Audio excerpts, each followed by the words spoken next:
സദാശിവസമാരംഭാം ശങ്കരാചാര്യമധ്യമാം അസ്മദാചാര്യപര്യന്താം വന്ദേ ഗുരുപരമ്പരാം.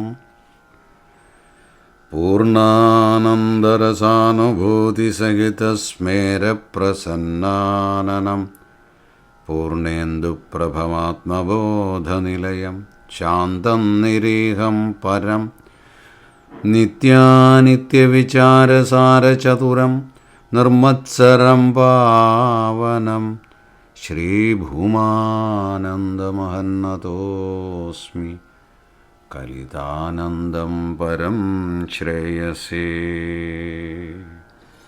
ജാനകീകാന്തസ്മരണം ജയ ജയ രാമ രാമ. ആഞ്ജനേയസ്വാമിക്ക് ജയ്. ആത്മമിത്രങ്ങൾക്ക് സാദര പ്രണാമം.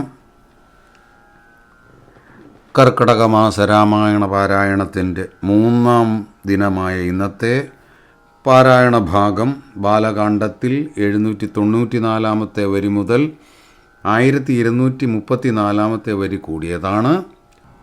ഇന്നത്തെ പാരായണ ഭാഗത്തിൻ്റെ സാരസംഗ്രഹം നോക്കാം. ഉഗ്രപ്രതാപിയായ രാജർഷി വിശ്വാമിത്രൻ എല്ലാ അമാവാസി തോറും പിതൃദേവാദികളെ പ്രീതിപ്പെടുത്താൻ ഹോമം ചെയ്തു വരാറുണ്ട്. ഈയിടെയായി സുബാഹു എന്നും മാരീചൻ എന്നും പേരുള്ള 2 രാക്ഷസന്മാർ ആ യാഗത്തെ മുടക്കിക്കൊണ്ടിരുന്നു. അയോധ്യയിൽ പരമാത്മാവായ ഭഗവാൻ മായാമാനുഷനായി അവതരിച്ചിരിക്കുന്നു എന്ന് മനസ്സിലാക്കി രാമനെ ദർശിക്കാനും താൻ നടത്തിവരുന്ന യാഗം മുടക്കിക്കൊണ്ടിരിക്കുന്ന മാരീച്ച സുബാഹുക്കളെ അദ്ദേഹത്തെ കൊണ്ടില്ലാതാക്കി യാഗം നിർബാധം നടത്തുവാനുമായിക്കൊണ്ട് മഹർഷി അയോധ്യയിലേക്ക് എഴുന്നള്ളി. ദശരഥനും വസിഷ്ഠ മഹർഷിയും കൂടി അദ്ദേഹത്തെ വിധിപൂർവം പൂജിച്ച് സൽക്കരിച്ചു. മഹാത്മാക്കൾ എന്ത് ചെയ്താലും അത് ലോക നന്മയ്ക്കായിക്കൊണ്ടാവും. വിശ്വാമിത്രൻ്റെ ആഗമനോദ്ദേശവും അതുതന്നെയാണ്.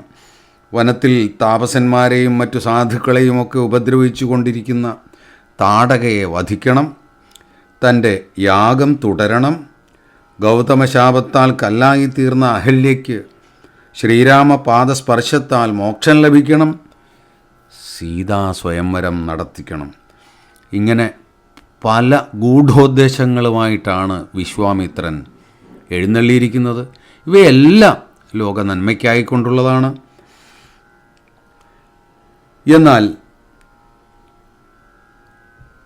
ഇക്കാര്യങ്ങൾ കൂടുതലൊന്നും വർണ്ണിക്കാതെ രാജാവിനോട് അദ്ദേഹം ഒരു കാര്യം മാത്രമേ പറഞ്ഞുള്ളൂ. താൻ നടത്തിവരുന്ന യാഗം രക്ഷിക്കാനായി രാമനെയും ലക്ഷ്മണനെയും തൻ്റെ കൂടെ പറഞ്ഞയക്കണം. രാജാവ് വല്ലാതെ വ്യാകുലനായി. പ്രാണന തുല്യം സ്നേഹിക്കുന്ന തൻ്റെ രാമകുമാരനെ പിരിഞ്ഞിരിക്കാൻ അദ്ദേഹത്തിന് സാധ്യമല്ല. രാമനെ മഹർഷിയോടൊപ്പം പറഞ്ഞയച്ചില്ലെങ്കിലോ അദ്ദേഹം നിശ്ചയമായും തന്നെയും തൻ്റെ കുടുംബത്തെയും ശപിച്ച് ഭസ്മമാക്കും. അദ്ദേഹം വസിഷ്ഠ മഹർഷിയോട് തൻ്റെ സങ്കടം ഉണർത്തിച്ചു. രഹസ്യമായിട്ടാണ് അക്കാര്യങ്ങളൊക്കെ ചെയ്തത്. വസിഷ്ഠ മഹർഷി രാമൻ്റെ അവതാരോദ്ദേശത്തെപ്പറ്റിയും പൂർവജന്മത്തിൽ ദശരഥനും കൗസല്യയും ആരായിരുന്നുവെന്നും മറ്റുമുള്ള കാര്യങ്ങൾ രാജാവിനെ ധരിപ്പിച്ച ശേഷം സന്തോഷത്തോടെ രാമലക്ഷ്മണന്മാരെ വിശ്വാമിത്ര മഹർഷിയുടെ കൂടെ അയച്ചാലും എന്ന് അനുമതി നൽകി. അങ്ങനെ രാജാവിന് സമാധാനമായി. ഉടൻ തന്നെ രാമലക്ഷ്മണന്മാരെ വിളിച്ച് നെറുകയിൽ ചുംബിച്ചുകൊണ്ട് യാത്രാനുവാദം നൽകി അനുഗ്രഹിച്ച് വിശ്വാമിത്രനെ ഭരമേൽപ്പിച്ചു.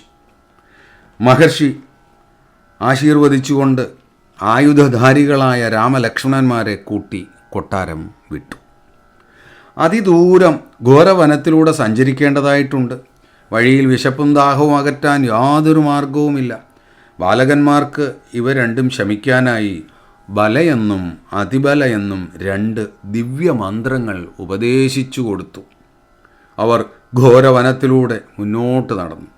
വീരപരാക്രമിയായ രാമനോട് വിശ്വാമിത്ര മഹർഷി പറഞ്ഞു, താടക എന്നു പേരുള്ള ഘോര രാക്ഷസി ഈ കാടെല്ലാം അടക്കി ഭരിക്കുകയാണ്.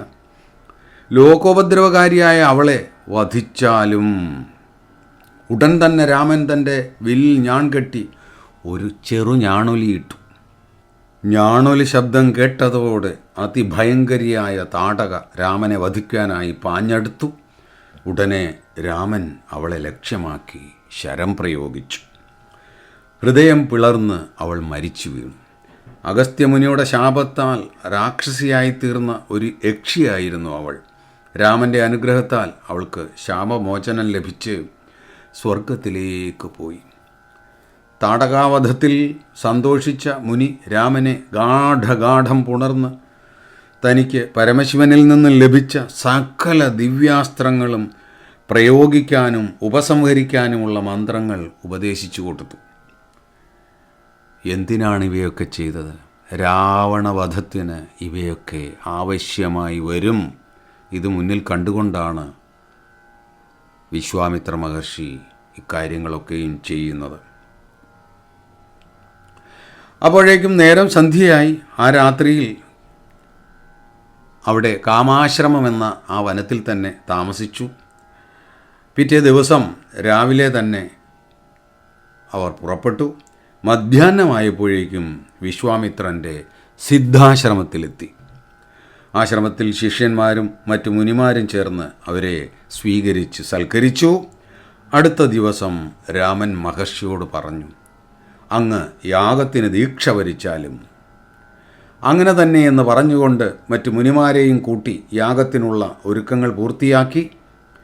അഗ്നികുണ്ഡത്തിൽ അഗ്നി ജ്വലിച്ചപ്പോഴേക്കും അതാ മാരീചനും സുബാഹുവും മറ്റും അനുചരന്മാരെയും കൂട്ടി ആകാശത്തു നിന്ന് ഹോമകുണ്ഡത്തിലേക്ക് രക്തവും എല്ലും മറ്റും വർഷിച്ച് അശുദ്ധമാക്കാൻ തുടങ്ങി. ഉടൻ തന്നെ രാമൻ വായവ്യാസ്ത്രം മാരീചൻ്റെയും ആഗ്നേയാസ്ത്രം സുബാഹുവിൻ്റെയും നേരെ പ്രയോഗിച്ചു. മാരീചൻ വായവ്യാസ്ത്രം ഏറ്റ് വട്ടം കറങ്ങി സമുദ്രത്തിൽ പതിച്ചു. സുബാഹു ആകട്ടെ ആഗ്നേയാസ്ത്രമേറ്റ് ചാമ്പലായി. മറ്റു രാക്ഷസന്മാരെ ലക്ഷ്മണനും വധിച്ചു. അന്ന് തൊട്ട് മാരീചൻ രാമൻ്റെ ഭക്തനായി തീർന്നു. എല്ലാവരും ഇത് കണ്ട് രാമലക്ഷ്മണന്മാരെ വാനോളം പുകഴ്ത്തി. ദേവന്മാർ പുഷ്പവൃഷ്ടി ചെയ്തു. വിശ്വാമിത്ര മഹർഷി തൻ്റെ യാഗം പൂർത്തിയാക്കി. അദ്ദേഹം എങ്ങനെയാണോ പിതാവ് പുത്രന്മാരെ പാലിക്കുന്നത് അതുപോലെ മടിയിലിരുത്തി പുരാണ കഥകൾ പറഞ്ഞു കൊടുത്തുകൊണ്ട് ഭുജിപ്പിച്ചു. അങ്ങനെ 3 ദിവസം കഴിഞ്ഞ ശേഷം മഹർഷിയുടെ നിർദ്ദേശപ്രകാരം അവർ മൂവരും കൂടി വിദേഹ രാജ്യത്തേക്ക് പുറപ്പെട്ടു. അവിടെ ഒരു യാഗം നടക്കുന്നുണ്ട്. യാഗത്തിൽ പങ്കെടുക്കാനും ശൈവചാപം കാണാനുമായിട്ടാണ് അങ്ങോട്ട് പോയത്. വഴിമധ്യേ ഗംഗാതീരത്ത് ആരെയും ആനന്ദിപ്പിക്കുന്ന ആശ്രമം കണ്ടിട്ട് മുനിയോട് രാമകുമാരൻ ചോദിക്കുന്നു, വിജനവും പ്രകൃതി രമണീയവുമായ ഈ ആശ്രമം ആരുടേതാണ്? ഇവിടെ എത്തിയപ്പോൾ മനസ്സിന് വളരെ സന്തോഷം തോന്നുന്നുണ്ട്. മഹർഷി പറഞ്ഞു, അല്ലേ രാമ, പണ്ട് മഹാധർമ്മജ്ഞനായിരുന്ന ഗൗതമ മഹർഷി ഈ ആശ്രമത്തിൽ താമസിച്ചു വരികയായിരുന്നു. അദ്ദേഹത്തിൻ്റെ ബ്രഹ്മനിഷ്ഠയിൽ പ്രീതി പൂണ്ട ബ്രഹ്മാവ് തൻ്റെ മകളും ത്രിലോക സുന്ദരിയുമായ അഹല്യയെ അദ്ദേഹത്തിന് വിവാഹം ചെയ്തു കൊടുത്തു. അങ്ങനെ പത്നിയോടൊപ്പം ഗൗതമൻ തപസ്സനുഷ്ഠിച്ചു വരവേ ഒരു ദിവസം അഹല്യയിൽ ആസക്തനായി തീർന്ന ഇന്ദ്രൻ ഗൗതമൻ സ്നാനത്തിന് പോയ സമയത്ത് ഗൗതമ സ്വരൂപം കൈക്കൊണ്ട് അഹല്യയെ പ്രാപിച്ചു. മടങ്ങുമ്പോഴേക്കും സ്നാനം കഴിഞ്ഞ് മുനിയും മടങ്ങിയെത്തി. തൻ്റെ സ്വരൂപം സ്വീകരിച്ച് ആശ്രമത്തിൽ നിന്നിറങ്ങി വരുന്നവനെ കണ്ടപ്പോൾ കോപത്തോടു കൂടി ചോദിച്ചു, എൻ്റെ രൂപം ധരിച്ച നീചനായ നീ ആരാണ്? സത്യം പറഞ്ഞില്ലെങ്കിൽ നിന്നെ ഞാൻ ഭസ്മമാക്കും. പേടിച്ച് വിറച്ചുകൊണ്ട് ഇന്ദ്രൻ പറഞ്ഞു, മുനിശ്രേഷ്ഠ, അങ്ങ് കാമകിങ്കരനായ ഈ എന്നോട് പൊറുക്കണം.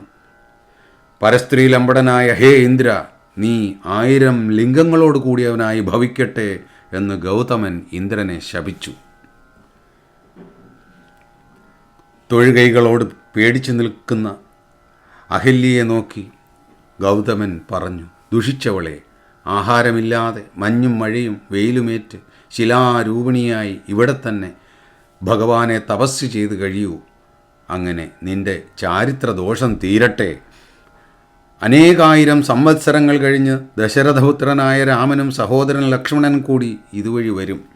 രാമൻ്റെ പാദസ്പർശം അപ്പോൾ നിന്നിൽ ഉണ്ടാകും. അതോടെ ശാപം തീർന്ന നിനക്ക് എന്നോടൊപ്പം വസിക്കാനാകും. ഇന്ദ്രൻ പശ്ചാത്താപത്തോടെ തനിക്ക് ശാമമോക്ഷം തരണമെന്ന് കേണപേക്ഷിച്ചു. കരുണാഹൃദയനായ ഗൗതമമുനി പറഞ്ഞു, എൻ്റെ ശാപം ഫലിക്കാതിരിക്കില്ല. എങ്കിലും 1000 ലിംഗങ്ങളുടെ സ്ഥാനത്ത് 1000 കണ്ണുകൾ നിനക്ക് ഉണ്ടാകും. അന്നു മുതൽ ദേവേന്ദ്രന് സഹസ്രാക്ഷൻ എന്ന മറ്റൊരു പേരും കൂടി ലഭിച്ചു. ദേവേന്ദ്രനെ ശപിച്ചത് നമുക്ക് മനസ്സിലാക്കാം. എത്ര ഉന്നതനാണെങ്കിലും അധർമ്മം കാട്ടിയാൽ ആപത്താണ് ഫലം. എന്നാൽ എന്തിനാണ് അഹല്യാദേവിയെ ശപിച്ചത്? ഗൗതമൻ്റെ രൂപം ധരിച്ചാണ് ഇന്ദ്രൻ അഹല്യയെ പ്രാപിച്ചത്. അഹല്യയ്ക്ക് ഇതിലൊരു പങ്കുമില്ല എന്ന് വേണമെങ്കിൽ പറയാം. പക്ഷേ പരനൊരുവൻ പതിയുടെ രൂപം സ്വീകരിച്ച് തന്നെ പ്രാപിക്കുമ്പോൾ എന്തുകൊണ്ടും അത് മനസ്സിലാക്കാനുള്ള കഴിവ് ഉണ്ടായിരിക്കണം. അതിവിടെ ഇല്ലാതെ പോയി. വിശ്വാമിത്രൻ പറഞ്ഞു, രാമ, അന്നു മുതൽ വിജനമായ ഈ ആശ്രമത്തിൽ ശിലാരൂപിണിയായി നിന്റെ ആഗമനം പ്രതീക്ഷിച്ച് അഹല്യ ഉഗ്ര തപസ്സനുഷ്ഠിച്ചുകൊണ്ടിരിക്കുന്നു. അവളെ പവിത്രയാക്കിയാലും.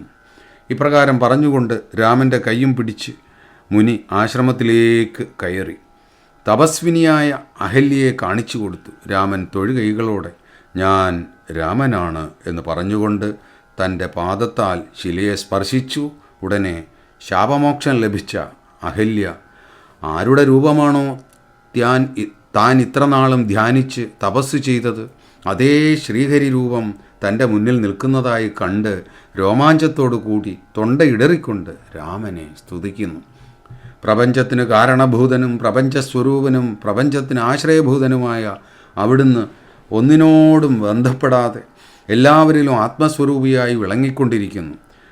അതിസുന്ദരമായ മനുഷ്യനായി അവതരിച്ച് ലോകത്തെ ശുദ്ധീകരിക്കുന്ന ഭഗവാനെ അങ്ങേ അടിയന് കാണാൻ കഴിഞ്ഞത് പൂർവജന്മ സുഹൃതത്താലാണ്.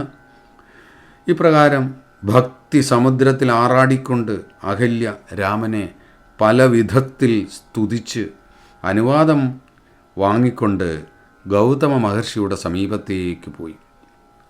അഹല്യാസ്തുതി രാമായണത്തിലെ വളരെ വിശേഷപ്പെട്ട സ്തുതിയാണ്. ഈ സ്തുതി രാമനെ ഹൃദയത്തിൽ ധ്യാനിച്ചുകൊണ്ട് ഭക്തിയോടെ പഠിക്കുന്നവൻ്റെ സകലവിധ പാപങ്ങളും നശിച്ച് പരബ്രഹ്മസ്വരൂപനായിത്തീരുമെന്നും മറ്റുമുള്ള ഫലശ്രുതിയോടെ അഹല്യാസ്തുതിയും അവസാനിപ്പിച്ചു. ഇന്നത്തെ നമ്മുടെ പാരായണ ഭാഗവും സമ്പൂർണമായി.